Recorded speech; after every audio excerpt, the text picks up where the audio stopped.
ನಾವು ಯಾರೇನು ಕಣ್ಣು ಕುಂತಿಲ್ಲ. ನೀವು ಎಲ್ಲಿರ್ತೀರಿ, ಏನ್ ಮಾಡ್ತೀರಿ, ಏನ್ ತೆಗಿತೀರಿ ಎಲ್ಲ ನೋಡ್ಕೊಂತಾನ ಕುಂತೇವ್. ನಾವೇನ್ ಕಣ್ಣು ಕುಂತಿಲ್ಲ ಯಾರು ನಾವು. ಹ್ಞೂ ಸರ್ ನನಗೆ ಅದ್ರ ಏನ್ ಮಾಡಾತ್ರಿ ಒಟ್ಟು ನೋಡ್ಲಿ, ಯಾವ ಕೇಸ್ನಾಗ ಏನ್ ಮಾಡಾಕತ್ತಿ, ಎಷ್ಟು ಮಾಡಾಕತ್ತಿ ಒಟ್ಟು ನೋಡಾಕತ್ತೇವ್ ನಾವು. ನನಗೆ ಅದ್ರಾಗ ಅಡ್ಡಾಡ್ಬೇಡ ಅಂದ್ರೆ ಇವತ್ತಿಂದ ಅಡ್ಡಾಡ್ಬಿಡ್ರಿ ನಿಮ್ಮ ವಿರುದ್ಧ. ಅಲ್ಲ ಅಡ್ಡಾಡಲ್ಲ, ಇಲ್ಲ ನೋಡ್ಲಿ ಇದೇನು ಶಾಂತಾರಾಜ ನನಗೆ ಏನ ಹ್ಞೂ ರೀ ನಾವು ಮೀಟರ್ ಹಚ್ಚಿ ನೋಡುವಂತ ಕರ್ತಾವ ಅಲ್ರಿ ಏನ ನಮ್ಮ ಮುಖಬರಿ ನಾವೇನ್ ಸುಮ್ಕೊಂಡು ಯಾರು ಅಂತ ತಿಳ್ಕೊಬನ್ನಿ. ಕರೆ ಐತೆ ಸರ್ ಕರೆ ಐತೆ ಮತ್ತೆ ಯಾರು ಏನ್ ಅಷ್ಟೇ ನಾವ್ ನೋಡಿ ಜೀವನದಾಗೆಲ್ಲ ನಾವು ಮಾಡಿ ಮುಗಿಸಿ ಬಂದ್ ಕುಂತೇವಿ. ನಿಮ್ ದೇಶ ಏನ್ ದೊಡ್ಡ ನೀರು ಹರ್ಕೊಳ್ಳೋಣ ಅಂತ ಕೇಳೋಂಗ ಮಾಡ್ತಾನ ಹಿಂದಿಂದ ಬೆಂಕಿ ಹಾಕ್ತಾನೆ ದೋಸ್ತು ಬರ್ಲಲ್ಲ ನೋಡೋದು ಇನ್ನೊಂದು ಎದಕ್ ಬರ್ತಾನೆ ಬಾಳ ಎದಕ್ ಬರ್ತಾನೆ ಬಾನ್ಬೇಕ ನೋಡ್ತೀನಿ ಭಾಗವಹಿಸ್ಬೇಕಂದ್ರೆ ವಹಿಸೋದಿಲ್ಲ ಸರ್. ಭಾಗವತಲ್ಲ ನೀ ಏನೇನ್ ಮಾಡಾಕತ್ತಿ, ಯಾವ ಮೂಲ್ಯಾಗ ಯಾವ ಎಲ್ಲೆಲ್ನಾಗ ಎಲ್ಲೆಲ್ಲಿ ಪತ್ರ ಬರಿತಿ ಏನೇನ್ ಬರಿತಿ ವಸ್ತು ಗೊತ್ತೈತ ನಮಗ. ನಾವು ಅದನ್ನದು ಮಾಡೋದಿಲ್ಲ ಸರ್, ಅಂತದ್ದು ಮಾಡಿದ್ದು ಗೊತ್ತಿಲ್ರಿ, ಮಾಡಕ್ ಹೋಗೋದು ಯಾವ ಏನೇನ್ ಮಾಡ್ತೀರಿ, ಯಾವ ಏನ್ ಮಾಡಲಿದ್ದೇನೆ ಏನೇನ್ ತಿಳ್ಕೊಂಡ್ರು ಸುಮ್ಮನೆ ಕುಂತ ಅಂತ ನಾವೇನ್ ಕಣ್ಣು ತಗೊಂಡ್ಕೊತೀವಿ ಎಲ್ಲಾರು. ಸರ್ ಏನೇನಾಯ್ತು ವಸ್ತು ಡೈಲಿ ನಾವು ತೆಗೆದಿಟ್ಟಿವಿ. ನಾವು ಇಲ್ಲಿಂದ ನಮ್ದು ಮೀಟರ್ ಚಾಲು ಅಂತ ತಿಳ್ಕೊಂಡೆ ಮಾಡಿ ಸರ್. ಅದೇನಿಲ್ರಿ ನಾನು ನಿಮ್ ಕೂಡ ಇರೋದು ಹಾಕೋಬೇಕು ಅನ್ನೋಂತ ಇದಿಲ್ರಿ, ಅವ್ರು ಹೇಳ್ತಾರೆ ಕೆಲಸ ಮಾಡೇನ್ರಿ ಕೆಲಸ ಯಾರು ಕೊರೋರ್ ವರ್ಷ ಸಿಕ್ಕಿದ್ ಮಾಡ್ತೀವಿ ಅವ್ನ್ ಕೊಡ್ಕೊಂಡು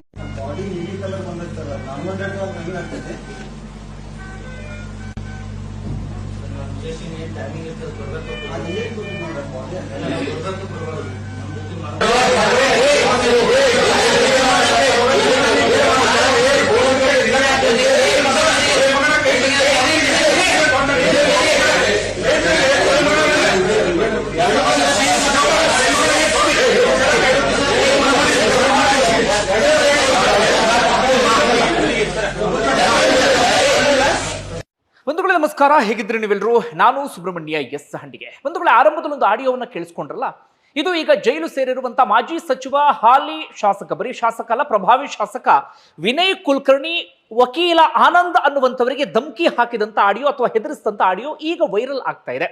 ಯಾಕೀಗ ಇದನ್ನ ನಿಮ್ಮ ಮುಂದೆ ಇಟ್ಟೆ ಅಂದ್ರೆ, ವಿನಯ್ ಕುಲಕರ್ಣಿ ಜೈಲು ಸೇರಿದ ಬಳಿಕ ಒಂದಷ್ಟು ಮಂದಿ ವಿನಯ್ ಕುಲಕರ್ಣಿಯನ್ನ ಕಟುವಾಗಿ ಟೀಕಿಸ್ತಾ ಇದ್ದಾರೆ. ಆದ್ರೆ ಇನ್ನೊಂದಷ್ಟು ಮಂದಿ ಈ ಕ್ಷಣಕ್ಕೂ ಕೂಡ ಅದೇ ವಿನಯ್ ಕುಲಕರ್ಣಿಯ ಪರವಾಗಿ ನಿಂತ್ಕೊಂಡು ಬಿಟ್ಟಿದ್ದಾರೆ.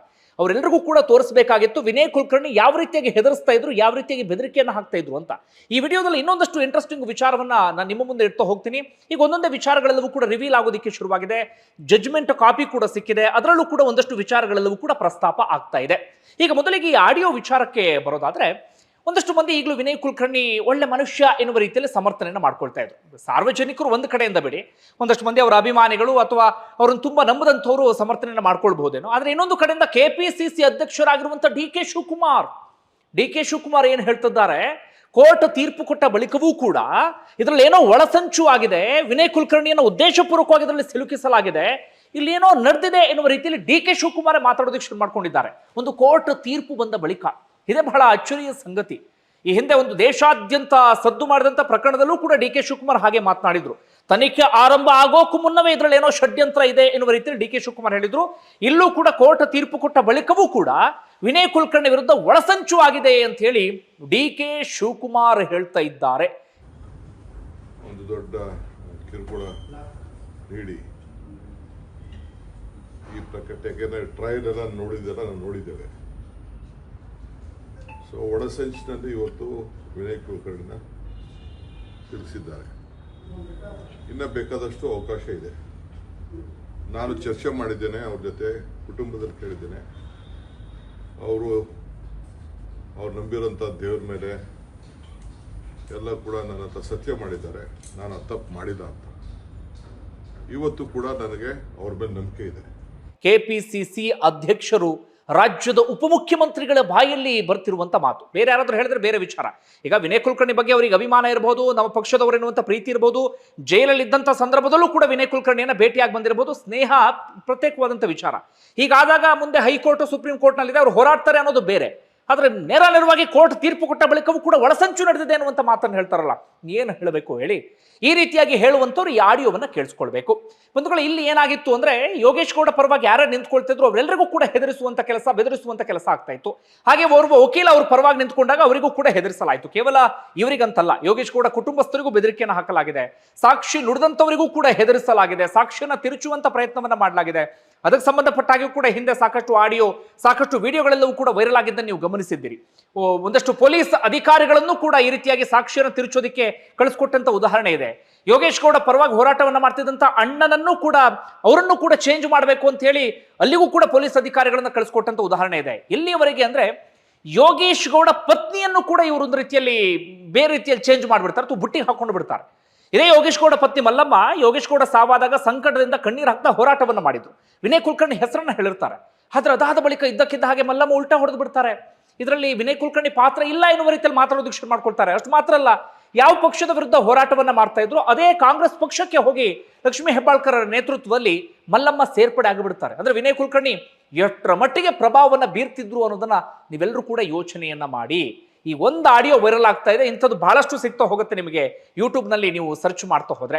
ಯಾರು ಸಮರ್ಥನೆ ಮಾಡ್ಕೊಳ್ತಿದ್ರು ನಿಮ್ಮೆಲ್ಲರಿಗೂ ಕೂಡ ತೋರಿಸಬೇಕಾಗಿತ್ತು, ಆ ಕಾರಣಕ್ಕಾಗಿ ತೋರಿಸ್ತಾ ಇದ್ದೇನೆ. ಹೊಸ ಅಪ್ಡೇಟ್ ಏನಪ್ಪಾ ಅಂದ್ರೆ ವಿನಯ್ ಕುಲಕರ್ಣಿ ಇದೀಗ ಶಾಸಕ ಸ್ಥಾನವನ್ನ ಕಳ್ಕೊಂಡಿದ್ದಾರೆ. ಯಾಕಂದ್ರೆ 2 ವರ್ಷಕ್ಕಿಂತ ಅಧಿಕ ಶಿಕ್ಷೆ ಆಗಿರುವಂತ ಕಾರಣಕ್ಕಾಗಿ.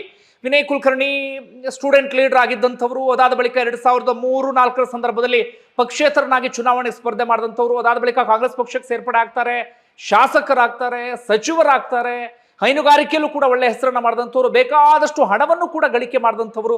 ನೋಡಿ, ಎಲ್ಲ ಇದ್ದೂ ಕೂಡ ಇದೀಗ ವಿನಯ್ ಕುಲಕರ್ಣಿ ಜೈಲು ಸೇರುವಂತ ಪರಿಸ್ಥಿತಿ ಎದುರಾಗಿದೆ. ಮೊನ್ನೆ ತಾನೇ ಹೈಕಮಾಂಡ್ ಬಳಿ ಹೋಗಿದ್ರು ಒಂದಷ್ಟು ಶಾಸಕರು. ಆ ನಿಯೋಗದಲ್ಲಿ ವಿನಯ್ ಕುಲಕರ್ಣಿ ಕೂಡ ಇದ್ರು, ನನ್ನ ಸಚಿವರನ್ನಾಗಿ ಮಾಡಿ ಅಂತ. ಮೊನ್ನೆ ಅಲ್ಲಿಗೆ ಹೋಗಿದ್ರು, ಈಗ ನೋಡುವಾಗ ಜೈಲು ಸೇರುವಂತ ಪರಿಸ್ಥಿತಿ ಎದುರಾಗ್ಬಿಟ್ಟಿದೆ.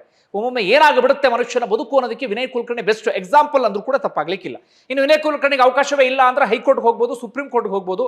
ಆದ್ರೆ ನನ್ನ ಪ್ರಕಾರ ಈ ಕೇಸ್ನಲ್ಲಿ ಅಷ್ಟು ಸುಲಭಕ್ಕೆ ವಿನಯ್ ಕುಲಕರ್ಣಿ ಬಚಾವ್ ಆಗೋದಕ್ಕೆ ಸಾಧ್ಯ ಇಲ್ಲ. ಯಾಕಂದ್ರೆ CBI ತುಂಬಾ ನೀಟಾಗಿ ತನಿಖೆಯನ್ನ ಮಾಡಿದೆ, ಜೊತೆಗೆ ತುಂಬಾ ನೀಟಾಗಿ ಅವರು ಸಾಕ್ಷಿ ಸಂಗ್ರಹವನ್ನು ಕೂಡ ಮಾಡಿದ್ದಾರೆ. ಹೀಗಾಗಿ ಅಷ್ಟು ಸುಲಭವಾಗಿ ಬಚಾವ್ ಆಗೋದಕ್ಕೆ ಆಗೋದಿಲ್ಲ. ಈಗ ಜೀವಾವಧಿ ಶಿಕ್ಷೆ ಅಂದ್ರೆ ಜೀವನ ಪರ್ಯಂತ ಶಿಕ್ಷೆ, ಕನಿಷ್ಠ ಸನ್ನಡತೆ ಆಧಾರದ ಮೇಲೆ ರಿಲೀಸ್ ಆಗಬೇಕಂದ್ರೂ ಕೂಡ ಜೈಲಲ್ಲಿ 20 ವರ್ಷ ಕಾಲ ಕಳಿಲೇಬೇಕಾದಂತ ಪರಿಸ್ಥಿತಿ ಎದುರಾಗ್ಬಿಟ್ಟಿದೆ. ನೋಡಿ, ಯಾವ ರಾಜಕೀಯ ಜೀವನ ಚೆನ್ನಾಗಿರಬೇಕು ಅಂತೇಳಿ ಹತ್ಯೆಯನ್ನೇ ಮಾಡಿಸ್ಬಿಟ್ರು ವಿನಯ್ ಕುಲಕರ್ಣಿ, ಈ ಅದೇ ಕೇಸ್ನಲ್ಲಿ ಇದೀಗ ರಾಜಕೀಯ ಬದುಕೆ ಅಂತ್ಯವಾಗುವಂತ ಪರಿಸ್ಥಿತಿ ಎದುರಾಗ್ಬಿಡ್ತು. ಆ ಕಾರಣಕ್ಕಾಗಿ ಹೇಳೋದು, ತಪ್ಪು ಮಾಡೋಕ್ಕೂ ಮುನ್ನ 100 ಬಾರಿ ಯೋಚನೆಯನ್ನ ಮಾಡಬೇಕು ಅಂತ ಹೇಳಿ. ಈಗ ಮತ್ತೊಂದು ವಿಚಾರಕ್ಕೆ ಬರೋಣ. ಏನು ವಿನಯ್ ಕುಲಕರ್ಣಿ ಹೀಗಾಗೋದಿಕ್ಕೆ ಟ್ರಿಗರ್ ಪಾಯಿಂಟ್ ಏನು? ಯೋಗೇಶ್ ಗೌಡ ಹತ್ಯೆ ಮಾಡಿಸಿದ್ದಾದ್ರೂ ಯಾಕೆ? ಸಹಜವಾಗಿ ಒಂದಷ್ಟು ಮಂದಿ ಕುತೂಹಲ ಇತ್ತು. ಅಂದ್ರೆ ಈ ರಾಜಕೀಯ ವೈಷಮ್ಯ ಮತ್ತೊಂದು ಆಗ್ತಾನೆ ಇರ್ತಾವಲ್ಲ, ಆದ್ರೆ ಈ ಹಂತಕ್ಕೆ ಹೋಗೋದಕ್ಕೊಂದು ಟ್ರಿಗರ್ ಪಾಯಿಂಟ್ ಬೇಕಲ್ಲ, ಅದು ಈಗ ಚರ್ಚೆ ಆಗ್ತಾ ಇರುವಂತ ಸಂಗತಿ. ಜಡ್ಜ್ಮೆಂಟ್ ಕಾಪಿಯಲ್ಲೂ ಕೂಡ ಅದನ್ನ ನೀಟಾಗಿ ಮೆನ್ಷನ್ ಮಾಡಿದ್ದಾರೆ. ಅದೇನು ಅಂತ ಹೇಳ್ತಾ ಹೋಗ್ತೀನಿ ಕೇಳಿ. ಮೊದಲಿಗೆ ಯೋಗೇಶ್ ಗೌಡ ಯಾರು ಅಂತ ನಾವು ನೋಡ್ತಾ ಹೋಗೋದಾದ್ರೆ, ಯೋಗೇಶ್ ಗೌಡ ಅವರ ಅಣ್ಣ ಉದಯ್ ಗೌಡ ಆ ಭಾಗದಲ್ಲಿ ತಮ್ಮದೇ ಆದಂತ ಒಂದು ಪ್ರಭಾವವನ್ನು ಇಟ್ಕೊಂಡಿದ್ದಂತ ವ್ಯಕ್ತಿಗಳು. ಈ ಧಾರವಾಡದ ಹೆಬ್ಬಳ್ಳಿ ಭಾಗದಲ್ಲಿ ಯೋಗೇಶ್ ಗೌಡ ಅಣ್ಣ ಉದಯ್ ಗೌಡ ತುಂಬಾ ವರ್ಷಗಳ ಹಿಂದೆಯೇ ಹತ್ಯೆ ಆಗಿರುತ್ತೆ. ಯಾವುದೋ ಗ್ಯಾಂಗ್ ವಾರ್ ರೀತಿಯಲ್ಲಿ ಅವರ ಹತ್ಯೆ ಆಗಿರುತ್ತೆ. ಯೋಗೇಶ್ ಗೌಡ ಅಣ್ಣ ಪೈಲ್ವಾನ್ ಕೂಡ ಹೌದು. ಅಣ್ಣನಿಂದ ತುಂಬಾ ಪ್ರಭಾವಕ್ಕೊಳಗಾಗಿದ್ದು ಯೋಗೇಶ್ ಗೌಡ. ಅಣ್ಣನ ಹತ್ಯೆ ಆದ ಬಳಿಕ ಅಣ್ಣನ ವಿಚಾರಕ್ಕೆ ಹೋರಾಟವನ್ನ ಮಾಡ್ತಾ ಮುನ್ನೆಲೆಗೆ ಬಂದಂತ ವ್ಯಕ್ತಿ ಅಂದ್ರೆ ಯೋಗೇಶ್ ಗೌಡ. ಬರ್ತಾ ತಮ್ಮದೇ ಅಂತ ಒಂದಷ್ಟು ಗುಂಪನ್ನ ಕಟ್ಕೊಳ್ತಾರೆ. ಒಂದು ಉದಯ್ ಎನ್ನುವಂತ ಜಿಮ್ ಕೂಡ ಇರುತ್ತೆ. ಆ ಮೂಲಕ ಒಂದಷ್ಟು ಜನರಿಗೆ ಪರಿಚಿತರಿರ್ತಾರೆ. ಯಾವ ಹಂತಕ್ಕೆ ಬಂದ್ಬಿಡ್ತಾರೆ ಅಂದ್ರೆ ತಾಲೂಕು ಪಂಚಾಯಿತಿ ಚುನಾವಣೆಯಲ್ಲಿ ಗೆದ್ದು ತಾಲೂಕು ಪಂಚಾಯತ್ ಸದಸ್ಯನೂ ಕೂಡ ಆಗಿಬಿಡ್ತಾರೆ. ಅಂತಿಮವಾಗಿ ತಾಲೂಕು ಪಂಚಾಯಿತಿಯಲ್ಲಿ ಒಂದು ಅವಧಿಗೆ ಅಧ್ಯಕ್ಷರು ಕೂಡ ಆಗಿಬಿಡ್ತಾರೆ.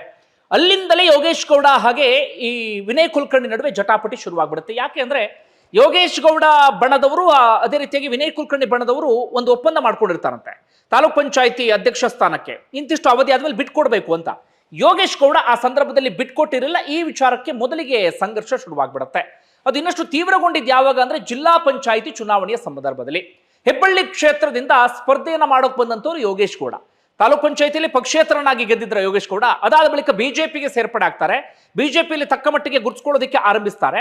ಇದೇ ಯೋಗೇಶ್ ಗೌಡ ಜಿಲ್ಲಾ ಪಂಚಾಯತ್ ಚುನಾವಣೆಗೆ ಸ್ಪರ್ಧೆ ಮಾಡೋದಕ್ಕೆ ಕಣಿಯಾಗ್ಬಿಡ್ತಾರೆ. ಆಗ ವಿನಯ್ ಕುಲಕರ್ಣಿ ಹೇಳ್ತಾರೆ, ಇಲ್ಲ ನೀವು ಸ್ಪರ್ಧೆಯನ್ನ ಮಾಡುವ ಹಾಗಿಲ್ಲ ಅಂತ ಹೇಳಿ. ಆದ್ರೆ ಯೋಗೇಶ್ ಗೌಡ ಒಪ್ಪೋದಿಲ್ಲ, ನಾನು ಸ್ಪರ್ಧೆ ಮಾಡ್ತೀನಿ ಅಂತ ಹಠ ಹಿಡಿದು ಕುತ್ಕೊಂಡ್ಬಿಡ್ತಾರೆ. ಎಲ್ಲಿವರೆಗೆ ವಿನಯ್ ಕುಲಕರ್ಣಿ ಹೋಗ್ತಾರೆ ಅಂದ್ರೆ, ಯಾವ ಎಕ್ಸ್ಟ್ರೀಮ್ ಲೆವೆಲ್ಗೆ ಹೋಗ್ತಾರೆ ಅಂದ್ರೆ, ಆ ಸಂದರ್ಭದಲ್ಲಿ ಯಾವುದೋ ದುಡ್ಡನ್ನ ಹಂಚ್ತಾ ಇದ್ರು ಎನ್ನುವಂತ ಆರೋಪದಲ್ಲಿ ಅರೆಸ್ಟ್ ಮಾಡಿಸಿ ಬಿಡ್ತಾರೆ. ಯಾಕಂದ್ರೆ ಅಷ್ಟೊತ್ತಿಗಾಗಲೇ ವಿನಯ್ ಕುಲಕರ್ಣಿ ಸಚಿವನಾಗಿ ಹೋಗಿದ್ರು, ಆ ಭಾಗದ ಉಸ್ತುವಾರಿ ಸಚಿವರು ಕೂಡ ಆಗಿದ್ರು. ತಮ್ಮ ಪ್ರಭಾವವನ್ನ ಬೀರಿಸಿ ಯೋಗೇಶ್ ಗೌಡನನ್ನ ಅರೆಸ್ಟ್ ಮಾಡಿಸುವಲ್ಲಿ ಯಶಸ್ವಿ ಆಗ್ತಾರೆ. ಜೈಲು ಸೇರಿದ್ರೆ ಜಿಲ್ಲಾ ಪಂಚಾಯಿತಿ ಚುನಾವಣೆಯಿಂದ ಸೋತೋಗ್ಬಿಡ್ತಾರೆ ಎನ್ನುವಂತ ಲೆಕ್ಕಾಚಾರದಲ್ಲಿ. ಅದರದು ಉಲ್ಟಾ ಆಗ್ಬಿಡುತ್ತೆ. ಜೈಲಿನಲ್ಲಿ ಇದ್ಕೊಂಡೇ ಯೋಗೇಶ್ ಗೌಡ ಚುನಾವಣೆಯಲ್ಲಿ ಗೆಲುವನ್ನ ಸಾಧಿಸಿಬಿಡ್ತಾರೆ. ಆಗ ಮತ್ತೆ ವಿನಯ್ ಕುಲಕರ್ಣಿ ಯೋಗೇಶ್ ಗೌಡ ನಡುವಿನ ಆ ಜಟಾಪಟಿ ಸಂಘರ್ಷ ಇನ್ನಷ್ಟು ತೀವ್ರಗೊಳ್ಳೋದಕ್ಕೆ ಶುರುವಾಗ್ಬಿಡುತ್ತೆ.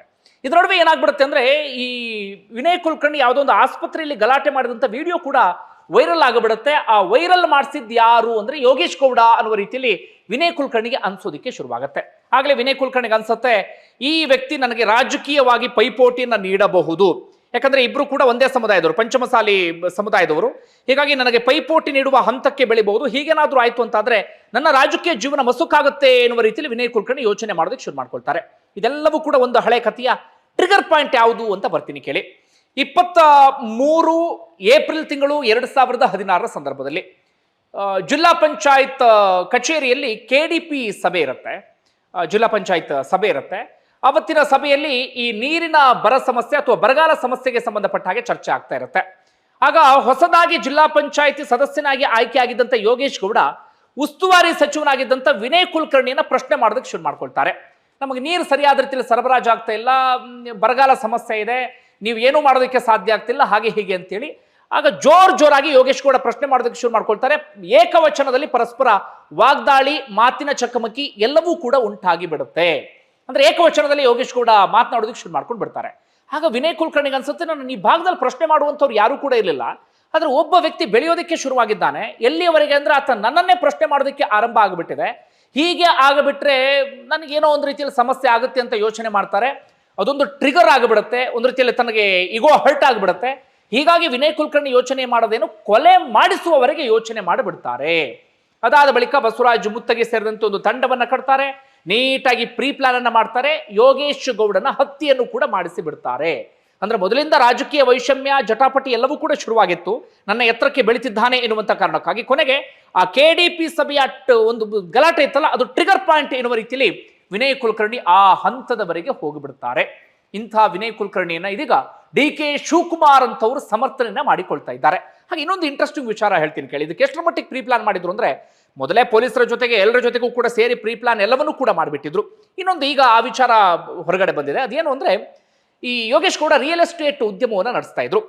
ಹೀಗಾಗಿ ಯೋಗೇಶ್ ಗೌಡ ಹತ್ಯೆಗೆ ಎಷ್ಟರ ಮಟ್ಟಿಗೆ ಪ್ಲಾನ್ ಮಾಡಿದ್ರು ಇವರು ಅಂದ್ರೆ, ಕೊಲೆ ಆದ ನಂತರ ಈ ಕೊಲೆ ಭೂ ವ್ಯಾಜ್ಯಕ್ಕೋಸ್ಕರ ಕೊಲೆ ಆಯ್ತು ಎನ್ನುವ ರೀತಿಯಲ್ಲಿ ಬಿಂಬಿತ ಆಗಬೇಕು ಎನ್ನುವಂತ ಕಾರಣಕ್ಕಾಗಿ ಇವ್ರು ಏನ್ ಮಾಡಿರ್ತಾರೆ ಅಂದ್ರೆ, ಕೊಲೆಗೂ ಮುಂಚೆ ಈ ಯೋಗೇಶ್ ಗೌಡ ರಿಯಲ್ ಎಸ್ಟೇಟ್ ವ್ಯವಹಾರ ಎಲ್ಲವನ್ನು ಕೂಡ ನಡೆಸ್ತಾ ಇರ್ತಾರಲ್ಲ, ಅವರಿಗೆ ಸಂಬಂಧಪಟ್ಟಂತ ಭೂಮಿಯ ಸಮೀಪವೇ ಇವರೇನೋ ಭೂಮಿ ಪರ್ಚೇಸ್ ಮಾಡೋದು ಅಥವಾ ಕಿರಿಕ್ ತೆಗೆಯೋದು ಅಂಥದ್ದೆಲ್ಲವನ್ನು ಕೂಡ ಮಾಡಿಬಿಟ್ಟಿದ್ರು. ಅಂದ್ರೆ ಮೊದಲೇ ಅಂಥದ್ದೊಂದು ಸೃಷ್ಟಿ ಮಾಡಿಬಿಟ್ಟಿದ್ರು ಕೊಲೆಗೂ ಮುಂಚೆ. ಕೊಲೆ ಆಗ್ತಾ ಇದ್ದ ಹಾಗೆ ಏನ್ ಮಾಡ್ಬಿಡ್ತಾರೆ ಅಂದ್ರೆ, ಒಂದು 6 ಜನ ಹೋಗಿ ಸರೆಂಡರ್ ಆಗ್ತಾರ.